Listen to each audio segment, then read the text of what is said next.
నీకు ఏమై ఉన్నాడు అంటున్నాడు దేవుని దూత. నీకు దేవుడు తోడై ఉన్నాడు. ఎవరికి తోడై ఉంటాడు దేవుడు? ప్రైజ్ ది లార్డ్, హల్లెలూయా. ఎవరికి తోడై ఉంటాడు? మనకందరికి తెలుసు. దావీదు చూడండి, రిఫరెన్స్ కూడా చెప్తాను, నేను చూపించను కానీ చెప్తాను. మొదటి సమయాలు 18:14లో దావీదు సమస్త విషయంలో సుబుద్ధి కలిగి ప్రవర్తింపగా యెహోవా అతనికి తోడై ఉండెను. దేవుని తోడుని కలిగిన స్త్రీ ఎవరు? మరియా. ఎందుకు ఉండొచ్చు దేవుని తోడు? ఆమె సమస్త విషయాల్లో సుబుద్ధి కలిగి ప్రవర్తిస్తూ ఉంది. దుర్బుద్ధ, చెడ్డబుద్ధ, మంచితనం కలిగి ఉండాలి. మనం మంచి హృదయం కలిగి ఉండాలి. దేవుడు నామానికి మహిమ కలుగాక. మనం ఎట్లుండాలి చెప్పండి? సుబుద్ధి కలిగి ప్రార్థించాలి. మన బుద్ధి మారిపోవాలి. ఒక సామెత ఉంటుంది కదా, చింత చచ్చినా పులుపు చింత చచ్చిందంట కానీ పులుపు మాత్రం అట్లనే ఉందట. మనము ప్రభులోకి వచ్చిన వారమే అన్నట్టుగా ఉంటాం కానీ ఇంకా పాతవి వస్తూ ఉంటాయి. నిజంగా ఈ మధ్యకాలంలో ధ్యానం చేస్తూ ఉంటే, మీ ప్రాచీన స్వభావంను సిలువ వేయండి, నవీన స్వభావం గలవారై ఉండండి అని ఆ మాటలో ధ్యానం చేస్తుంటే ప్రభు నా హృదయంలో సూటిగా తాకుతూ ఉన్నాడు. నేను మారిపోవాలి. ఇంకా నా పాత స్వభావం, పాత హృదయం ఉండడానికి వీలు లేదు. ఆ మనసు రావద్దు, ఆ అసూయ రావద్దు, ఆ కోపం రావద్దు, ఆ ద్వేషం రావద్దు, ఆ చెడ్డ హృదయం రావద్దు అని మరొకసారి తీర్మానం చేసుకోవడానికి ప్రభు కృప చూపించాడు. నువ్వు ఎంత మారుతూ ఉంటే అంత దీవెనలు పొందుతూ ఉంటావు. ఎంతమంది అంగీకరిస్తున్నారు నా మాటతో? నువ్వెంత ఏమంటారు సానబెడతా ఉంటే నీ హృదయాన్ని అంతగా దేవుడు దీవిస్తూ ఉంటాడు. నిజంగా మరియా 15 సంవత్సరాలు అయి ఉండొచ్చు. ఆమె జీవితం చిన్నదే కానీ ఆమె ఆత్మీయతలో ఎదిగిన స్థితి కనబడుతూ ఉంది. ఆమెలో ఏం కనబడుతుంది చెప్పండి? దేవుని తోడును పొందుకున్న స్థితి కనబడుతూ ఉంది. ఇంకో చోట రాయబడి ఉంటే మనకందరికి తెలిసి చాలాసార్లు చెప్పాను నేను.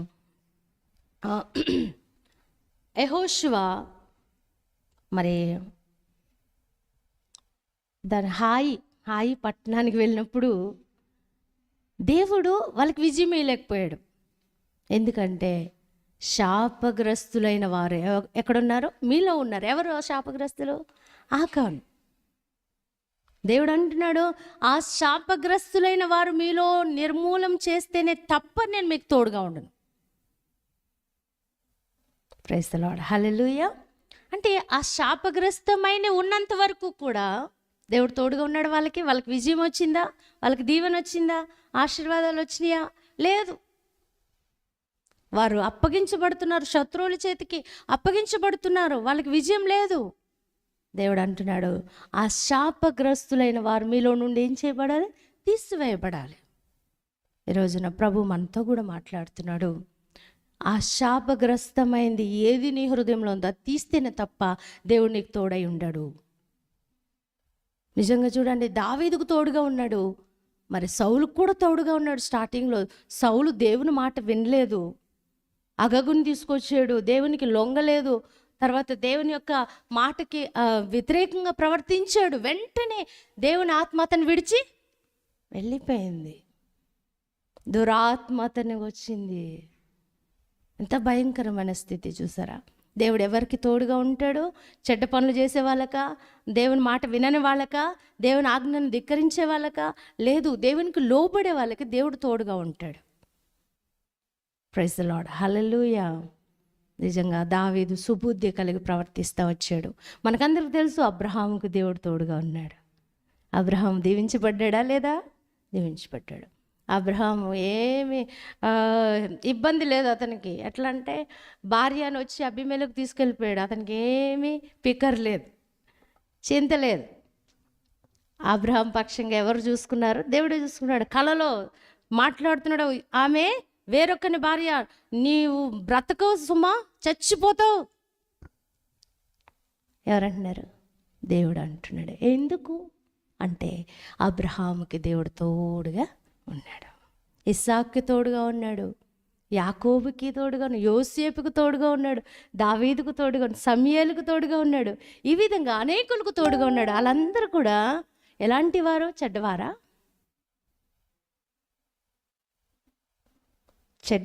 చెడ్డతనానికి స్థానం లేకుండా ఉన్నవారు.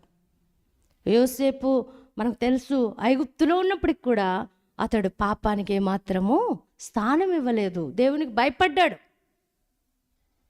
భయపడ్డాడు, తన పరిశుద్ధతను కాపాడుకున్నాడు. అందుకే దేవుడు అతనికి తోడుగా ఉన్నాడు. జైల్లోకి వెళ్తే జైల్లో కూడా దేవుడు అతనికి తోడుగా ఉన్నాడు. అక్కడ వాళ్ళందరికీ దయ పుట్టించేశాడంట. ఎవరి మీద? యోసేపు మీద కదా. మనకు కూడా దేవుడు తోడుగా ఉంటే మనకేం తక్కువ కాదు, మనకే కొదువ ఉండదు, సకల సమృద్ధిని దేవుడు అనుగ్రహిస్తాడు. దేవుని యొక్క వాక్యంలో రాయబడినట్లుగా నువ్వు లోనికి వెళ్ళినప్పుడు దీవించబడతావు, బయటకు వచ్చిన ఎక్కడికి వెళ్ళినా దీవించబడతావు. ప్రైజ్ ది లార్డ్, హల్లెలూయా. కాబట్టి ఎంతమంది దీవెనకరంగా ఉండాలని ఆశ ఉంది? అయితే దేవుని తోడును పొందుకోండి. దేవుని తోడు ఎలా వస్తుంది? మనం మంచి హృదయంతో ఉన్నప్పుడే వస్తుంది. మంచిని వెతుకులాడే వారంగా ఉన్నప్పుడే వస్తుంది. దాని కొరకు ఆరాటపడినప్పుడే ఉంటుంది. ఒక చోట సత్యం మిమ్మల్ని ఏం చేస్తుందంట? స్వతంత్రం. సత్యం ఏంటి? దేవుని యొక్క వాక్యమే. ఈ వాక్యాన్ని మనం ఎంత గట్టిగా పట్టుకుంటామో ఆ సత్యమైన వాక్యం మనల్ని ఏం చేస్తుంది? స్వతంత్రులుగా చేస్తుంది. ప్రైజ్ ది లార్డ్, హల్లెలూయా. నిజంగా ఎన్ని పాయింట్స్ వచ్చినాయి చెప్పగలుగుతారా? చెప్పండి రాసుకున్న వాళ్ళు.